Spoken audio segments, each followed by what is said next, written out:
Apa hukumnya mawah binatang dalam tradisi yang berlaku di Aceh? Terima kasih. Mawahnya bahasa Aceh. Mawah bahasa Aceh bina dua kan, binatang mawah cik kan, juk lumo ubud bak tidur orang biasa pada membawa gaki ke urung ikat taboh punya taboh seperempat tu na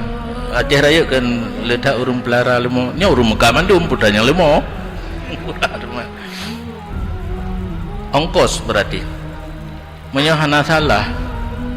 gedanya memperongkoskan sesuatu kepada orang lain, ongkosnya harus maklum bukan secara mendetil, boleh maklum secara global. Menyoenan nampum payah pumpum lam menyomendatil seribe menyomendetil seribe ongkokah menyo global seperdua kamu dum tengok tapi dumna harga aji wada dah pegak ke bank kan hana dum lom daga contoh limo puno ni ikat limo 5 ton tabu blo hidrone saboh kaki sama dengan seperempat harga limo wada ke blo pun 5 juta 5 ton ikat kalau 10 juta berarti laba 5 juta, seperempat dari 5 juta, 1.250.000. Sang kajiannya hana kira pengut